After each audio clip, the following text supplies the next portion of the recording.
తినేటప్పుడు ఇక్కడున్న పరదేవత అందుకుంటోందని జాగ్రత్తగా మౌనంగా భగవన్నామని చెప్తూ పుచ్చుకున్నాను అనుకోండి, క్రమణవశన ద్యాహుతి విధి, నేను యజ్ఞం చేస్తున్నవాడిని. ఆ భోజనం చేసిన కాసేపు నేను భోజనం చేశానని వెయ్యరు, నేను యజ్ఞం చేశాను. నాకు వడ్డన చేసిన వాళ్ళు హవిస్సు తెచ్చి అక్కడ పెట్టారు, యజ్ఞానికి హవిస్సు పెట్టారు. ఇప్పుడు పెట్టినందుకు వాళ్ళకు పుణ్యం, తిన్నందుకు నాకు పుణ్యం. లేదు లౌకికంగా తిన్నాను, అమర్యాద, ఎవరికి అభ్యున్నతి దానివల్ల ఎవరికీ ఉండదు. కాబట్టి తినేటప్పుడు పరదేవతని తలుచుకుని తింటున్నావు, పూజే. పడుకునేటప్పుడు 11 మాటలు శివనామని చెప్పి నిద్రపోయావు, నిద్రా సమాధి స్థితి, అది సమాధి స్థితి. నిద్ర లేస్తూనే స్థితికారుడు కాబట్టి జాగృతిలో 3 మాటలు శ్రీహరి శ్రీహరి శ్రీహరి అంటూ నిద్ర లేవాలి. నిద్ర లేచాక మొట్టమొదట కంఠంలోంచి ఇంకా ఏ మాట రాకూడదు, శ్రీహరి శ్రీహరి శ్రీహరి అని లేవాలి. ఆయన నిద్ర లేచారని ఎలా తెలుస్తుందంటే, ఒకవేళ గదిలోంచి శబ్దం వినబడితే ఆయన నోటి వెంట మొట్టమొదట పలికే మాట శ్రీహరి శ్రీహరి శ్రీహరి అని లేస్తారు.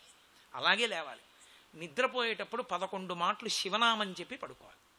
నిద్రా సమాధి స్థితి సంచార పదయో ప్రదక్షిణ విధి స్తోత్రాన్ని సర్వాగిర అని వేరొక చోట అంటారు మానస పూజలో. కాబట్టి పూజ చేయుట, ఇప్పుడు మనసు ఏం చేసింది?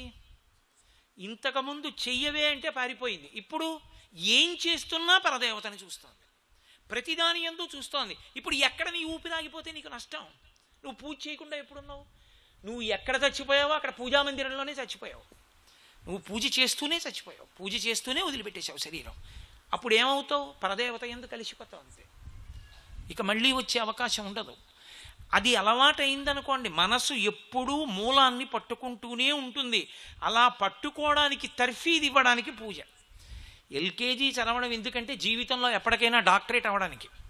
అంతేకాని ఎల్కేజీ బాగుందండి చక్కగా చిట్టి చిట్టి కథలు అదిని 30 ఏళ్ళు వచ్చినా అదే చదువుకుంటానంటే మర్యాదగా ఉండదు, చేర్చుకోరు ఉంచుకోరు. అలాగా అలా పూజ అనేది మానేమని నేను చెప్పట్లేదు, బతికున్నన్నాళ్ళు చెయ్యాలి. కానీ అది చిట్ట చివరికి ఎటెళ్ళాలి అంటే, మనసు అధ్యవసాయంతో అంతటా పరమేశ్వరుణ్ణి చూడడంలో కృతకృత్యం అవ్వాలి. దీనికి పైమెట్టు ఒకటి ఉంటుంది, దాన్ని ధ్యానము అంటారు. మనసు అటు ఇటు వెళ్ళిపోతోంది కదా, మధ్య మధ్యలో ఉపచారానికి మధ్యలో అటు ఇటు వెడుతోంది కదా, అది ఒకప్పుడు ఒక పెద్ద కోరిక చెప్తుంది, అలా ఇటు అటు వెళ్ళడం నాకు ఇష్టం లేదు, నేను అలా ఈశ్వరుణ్ణే చూడాలనిపిస్తోంది. నువ్వు మళ్ళీ మధ్యలో హస్తయోహో అర్ఘ్యం సమర్పయామి అని నేనేదో చక్కగా చేతుల వంక చూస్తుంటే మళ్ళీ ఒక క్షణం ఆగి పాదయోహో పాద్యం సమర్పయ, నన్ను విసిగించుకో, నన్ను చక్కగా అలా చేసుకొని నన్ను అలా చూస్తూ ఉండని, నేను ఏదో అలా చూస్తూ ఉంటాను, రమిస్తాను అందనుకోండి. ధ్యానం అసలు ధ్యానం బలవంతంగా రుద్దకూడదు. మీ మనసు మిమ్మల్ని అడగాలి, అయ్యా నేను అది చేద్దాం అనుకుంటున్నాను రా కాసేపు కూర్చోరా నాయన అనాలి. అంటే ఇప్పుడు ధ్యానమునకు యోగ్యమైనటువంటి గది ఉండాలి. ఎక్కడ పడితే అక్కడ ధ్యానం చేయకూడదు. ఎందుకో తెలుసా? ఎక్కడ చెయ్యకూడదో అక్కడ ధ్యానం చేస్తే హెల్యూసినేషన్స్ అంటారు, వైక్లభ్యాలు వస్తాయి మనసులో. ఒక్కొక్కసారి చిన్న మతిభ్రమణంలా కూడా వస్తుంది. అలా ఉండకూడదంటే సరి అయిన సమయం బ్రాహ్మీ ముహూర్తం.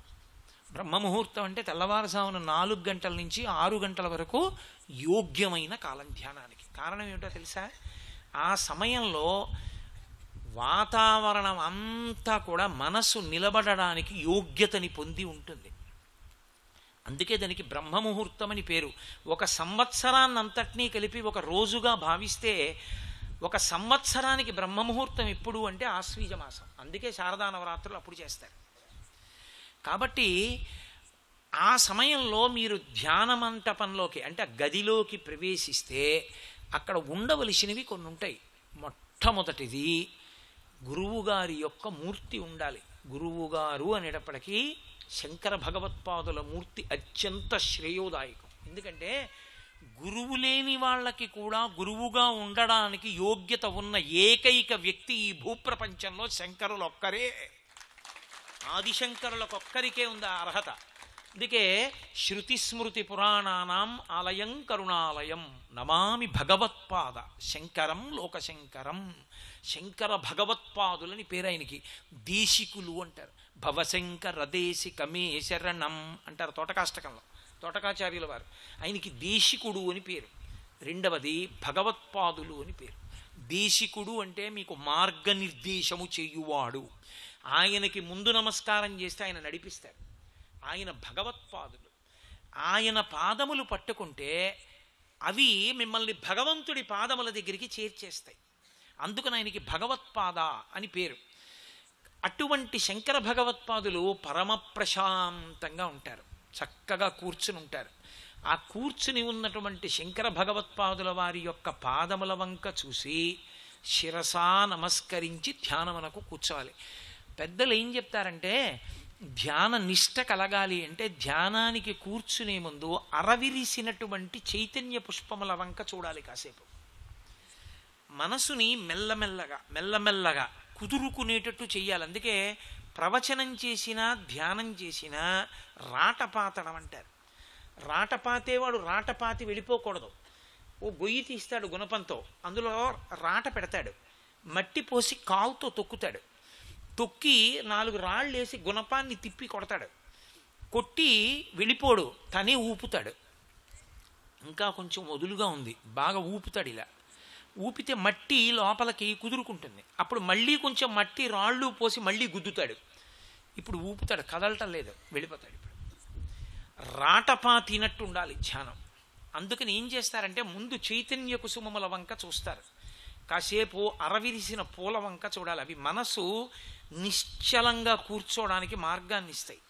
చాలా సన్నటి అగరు ధూపం ఉండాలి, అది సాంబ్రాణి ధూపం అయి ఉండాలి. ఇవాళ వచ్చే అగరవత్తులు రసాయనాలతో ఉంటాయి, అది ఊపిరితిత్తుల వ్యవస్థని పాడు చేస్తాయి. ధూపం మంచిది. ధూపం అంటే మనం వేసినప్పుడు అది సాంబ్రాణి అంటారు. సాంబ్రాణికి ఒక లక్షణం ఉంటుంది, అది ఉగ్రభూతములను తోసేస్తుంది, మనసుని భగవంతుడి దగ్గర నిలబెడుతుంది. అందుకే సాంబ్రాణి వేసి ఉందనుకోండి, సన్నగా రావాలి, పెద్ద పొగొస్తే దగ్గు వచ్చేస్తుంది. సన్నటి సాంబ్రాణి వేసి ఉంది మీ ఎదురుగుండా, మీకు నిశ్చలంగా మనసు నిలబడడానికి, మీకు అత్యంత ప్రశాంత స్థితిలో ఉన్నటువంటి పరమేశ్వర మూర్తి వంక చూడాలి. శంకర భగవత్పాదులు సౌందర్య లహరిలో మనం అలా అందుకోవడానికి వీలుగా 2 శ్లోకాలు ఇచ్చారు. అందులో మీరు మొట్టమొదట కాసేపు దీపం వంక చూడాలి. ఎందుకో తెలుసా? మనసు చాలా తొందరగా తీసేసుకునేది ఏదంటే దీపాన్ని తీసుకుంటుంది, దీప శిఖని పుచ్చుకుంటుంది.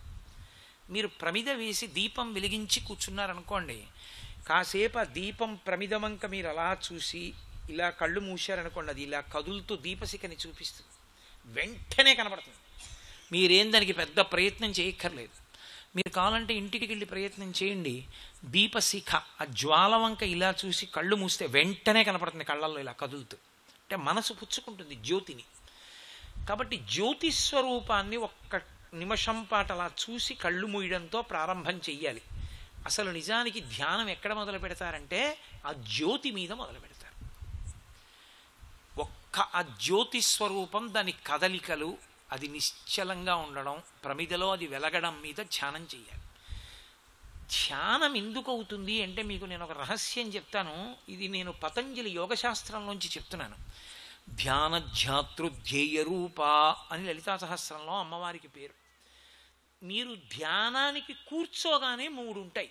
ఒకటి ధ్యానము చేస్తున్న మీరు, రెండవది మీరు ధ్యానం చేస్తున్న వస్తువు, 3 మీరు చేస్తున్న ధ్యానం. ఇది మీరు ధ్యానం చెయ్యగా 3 ఒకటిలోకి వెళ్ళిపోవాలి. 2 మీరు దేన్ని ధ్యానం చేస్తున్నారో దానిలోకి మిగిలిన 2 వెళ్ళిపోవాలి. వెళ్ళిపోవడం అంటే ఏమిటో తెలుసా? మనసు ఇంద్రియ శక్తుల్ని వెనక్కి తీసుకుని దాంట్లోకి వెళ్ళిపోవాలి. అదొక్కటే మిగిలిపోతుంది. అప్పుడు పక్కన ఏదైనా చిన్న చప్పుడు అయిందనుకోండి, ఇక చెవు పుచ్చుకోదు, వింటుంది కానీ మనసు పుచ్చుకోదు. కన్నుల ముందు ఏదైనా కదిలినా తెలియదు, కనులు పుచ్చుకోవు, అంటే మనసు పుచ్చుకోదు కళ్ళ ద్వారా. అప్పుడు ఏమవుతుందంటే, అంటే మీరు ప్రయత్నం చేసి తెలుసుకుంటానంటే మీకు అది తెలియదు. ఎందుకంటే అది ధ్యానంలోనే సిద్ధిస్తుంది. ముక్కులో కుడివైపు ఇడ, ఇటు పింగళ అంటారు, మధ్యలో సుషుమ్న అగ్నినాడి ఉంటుంది. కుడి చేతి వైపు ఉండేటటువంటి ముక్కుకి సూర్యనాడి, ఎడం చేతి వైపు చంద్రనాడి ఉంటుంది. మీరు లౌకికమైన విషయాల్ని దేని గురించి ఆలోచన చేసినా ఎడం ముక్కులో ఉన్నటువంటి చంద్రనాడి వైపు నుంచి గ్రహించి సూర్యనాడి వైపు నుంచి వదిలిపెట్టేసుకుంటుంది. మీరు అనుద్వేగకరమైనటువంటి భగవంతుని యొక్క పాదముల వంక చూడడం మొదలు పెడితే సూర్యనాడి వైపు నుంచి తీసుకుని చంద్రనాడి వైపు నుంచి విడిచిపెట్టడం ప్రారంభం చేస్తుంది. అలా ప్రారంభం చేసింది అని గుర్తు ఏమిటో తెలుసా? మీరు గమనించడం కుదరదు. మీరు గమనిస్తే మళ్ళీ దాటిపోయింది, మీరు మళ్ళీ విడిపోయారు. మీరు ధ్యానంలోకి వెళ్ళిపోగానే మారిపోతుంది. యోగంలో మారిపోగానే మీ శరీరంలో ఉన్న వ్యవస్థ అంతా కూడా దిద్దుబాటు అయిపోతుంది, ఆయుర్దాయం పెరుగుతుంది. కారణం ఏమిటంటే మరాళి మందగమన, ఊపిరి వేగంగా ఉండదు, మెల్లగా పుచ్చుకొని మెల్లగా వదిలిపెడుతుంది. ఆయుర్దాయం ఊపిరిల మీద ఉంటుంది, మనసు నిశ్చలం అవుతుంది, ఉద్వేగములన్నీ అణిగిపోతాయి, రక్తపోటు నియంత్రింపబడుతుంది, హృదయానికి ఎంతో విశ్రాంతిగా ఉంటుంది, మీ మనసు బరువు తీరిపోయి ఎంతో హాయిగా ఉంటుంది. మీరు ఏది ధ్యానం చేస్తున్నారో దాని మీదే నిలబడిపోతుంది. అయితే మొదట ఒక వస్తువునే పట్టుకుని ఉండు అంటే అది ఉండదు, అక్కడ కూడా మళ్ళీ వెళ్ళిపోతూ ఉంటుంది. అందుకని ధ్యానంలో ఏం చేస్తారంటే మొదట ధ్యానం చేసేటప్పుడు కదలికలకు అవకాశం ఇస్తూ ధ్యానం చేస్తారు. కానీ పూజలోలా ఉపచారానికి మధ్యలో వ్యవధానం ఉండదు. నేను మీకు సౌందర్యలహరిలో శంకరాచార్యుల వారి శ్లోకాన్ని ప్రాతిపదికగా చూపిస్తాను. కదా కాళే మాథ కదయ కలిత లక్తకరసం పిబేయం విద్యార్థి తవ చరణ నిర్నేజన జలం ప్రకృత్యామూకానామపి చ కవిత కారణతయా కథా దత్తే వాణి ముఖ కమలతాంబూల రసతాం అంటారు శంకరాచార్యుల వారు. అంటే ధ్యానం మీరు ప్రారంభం చేశారనుకోండి, అది భవ్య వస్తువు అయి ఉండాలి. ఏమంటే మా అబ్బాయి మీద చెయ్యొచ్చా అని అడిగారు అనుకోండి, వద్దు అని నేను అనకూడదు, కానీ అది మీకు క్షేమం కాదు. ఎందుకో తెలుసా? ఉద్వేగం ఉంటుంది. అది శాశ్వతము కాదు ఏది లోకంలో, కానీ మీకు క్షేమం అంటే జీవుడికి అభ్యున్నతినిచ్చేది పరమేశ్వర స్వరూపం ఒకటే. అందుకే శివానందలహరిలో శంకరాచార్యులు వారు అంటారు, కదావా త్వాం దృష్ట్వా గిరిశతవ భవ్యాంఘ్రియుగళం అంటారు. భవ్యాంఘ్రియుగళం, పరమేశ్వరుని యొక్క పాదములు భవ్యములు, క్షేమదాయకములు. మీరు ఒక ఉపచారం మీద ధ్యానం అంటే ఎలా ఉంటుందో తెలుసా? చాలా చిన్న శిక్షణ ఇచ్చారు శంకరులు, కానీ అపరిమిత ప్రయోజనాన్ని ఇచ్చేశారు దాంట్లో. మీరు పరదేవత మీ ఎదురుగుండా కూర్చుంది, పార్వతీ పరమేశ్వరులు ఇద్దరూ కూర్చుని ఉన్నారు. పాదపీఠం గుండ్రంగా ఉంది, ఎర్రటి మెత్తటి పరుపు. శంకరుడు తన 2 పాదములు కిందకి పెట్టాడు. మీరు ప్రార్థించారు, ఈశ్వరా మీ 2 పాదములు పెట్టండి అండి. ఆయన పాదాలు 2 తీసి కింద దాని మీద పెట్టారు. అమ్మవారు 2 పాదాలు కింద పెట్టింది. ఇప్పుడు నాకు ఒకటి చెప్పండి, మీరు కాళ్ళు లాగి పెడతారా? ఆవిడ్ని ప్రార్థిస్తే పెడుతుందా? ఆవిడ పెట్టాలి కదా, ఆయన పెట్టాలి, మీరు కాళ్ళు లాక్కోలేరుగా. ఇప్పుడు మీరు వెళ్ళి ముందు దగ్గర కూర్చుని, అమ్మా ఒక్కసారి కాళ్ళు చాపండి కడుక్కుంటానమ్మా అన్నారు. అంటే వాళ్ళిద్దరూ కాళ్ళు చాపారు. ఇప్పుడు మీరేం చెయ్యాలి కడగాలంటే? ఓ బంగారు పళ్ళని తీసుకొచ్చి అమ్మా ఇందులో కొద్దిగా మల్లె పువ్వులు చల్లానమ్మా, దాని మీద మీ 2 పాదాలు పెట్టండమ్మా అన్నారు. పాదాలు పెట్టండమ్మా అంటే అందుకే కదా అని మొదలుపెట్టారు శంకరాచార్యులు. ఎప్పుడు అని అడిగారు. ఎప్పుడు అంటే కాళ్ళు కడిగేయడం కాదు, అందులోని అంగములను నువ్వెప్పుడు పరిశీలనం చేస్తావు.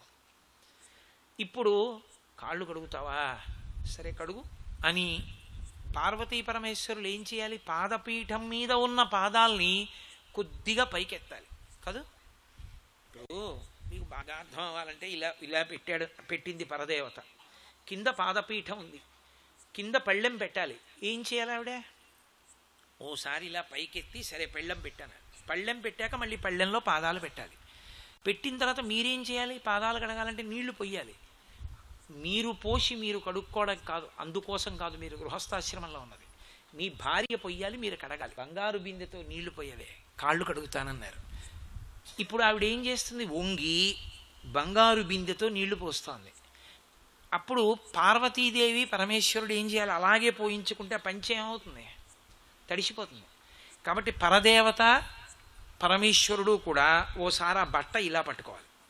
ఇలా పట్టుకుంటే పరమేశ్వరుని యొక్క చరణ మంజీరములు కనపడతాయి, వాటి మువ్వలు కనపడతాయి, తెల్లటి పాదములు కనపడతాయి, దానికి వశిష్ఠాది సప్తర్షులు అలదినటువంటి గంధం కనపడుతుంది, దానికి పెట్టిన లత్తుక కనపడుతుంది, అమ్మవారి పాద మంజీరములు కనపడతాయి, అమ్మవారి పచ్చటి పసుపు కనపడుతుంది, చుట్టూ పెట్టిన లత్తుక కనపడుతుంది.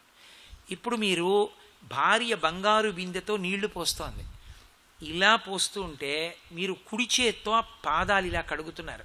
మెత్తటి పాదాలు చేతులకు తగులుతుంటే మీరు పొంగిపోతూ కడుగుతున్నారు. కాసేపటికి నీళ్లు పళ్ళెంలో నిండి పాదాలు అడుగునున్నాయి. ఇప్పుడు కొంచెం ఉబ్బినట్టు కనపడతాయి, నీళ్లలోంచి కనపడితే కాస్త ఉబ్బినట్టు కనపడతాయి.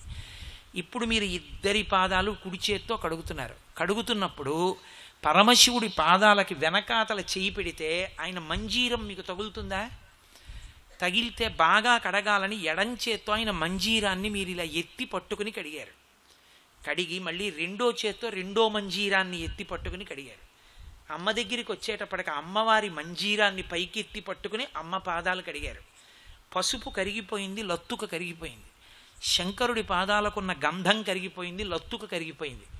అమ్మవారి వేళ్ళు ఇలా అంటుంటే మట్టెలు తగులుతున్నాయి, బంగారు మట్టెలు. వేళ్ల మధ్యలో వేళ్ళు పెట్టి గడగలేరు, సౌకుమార్యమైన వేళ్ళు. జాగ్రత్తగా మట్టెని కొద్దిగా ఇలా మెల్లిగా తిప్పి నీళ్లు పోసి కడిగారు. ఇప్పుడు చందనంతో, పసుపుతోటి, లత్తుకతోటి ఆ నీళ్లు నిండిపోయాయి. ఇప్పుడు మీకు పాదములు కనపడవు. ఎందుకని? ఆ నీళ్లు పచ్చగా ఎర్రగా అయిపోయాయి, అడుగునున్నాయి పాదాలు. ఇప్పుడు మీరేం చేస్తారు? ఒక్కసారి ఆ పళ్ళెం వంక నీళ్ల వంక అలా చూసి పరవశించిపోయి, అబ్బా నా స్వామి పాదాలు కడిగిన చేతులని, ఆ తడి చేతుల్ని ఇలా శిరస్సున ఉంచుకుంటారు, ముఖం మీద పెట్టి ఆఘ్రాణిస్తారు. ఉత్తరీయంతో తుడుచుకుని ఉద్ధరిని తీసుకుని ఆ పళ్ళెంలో పాదాలు అలా ఉండగానే ఇలా ముంచి నీళ్లు తీసుకుంటారు. తీసుకుని ఇప్పుడు ఆ నీళ్లు ఇలా చేతిలో పోసుకుని 3 మార్లు లోపలికి పుచ్చుకున్నారు.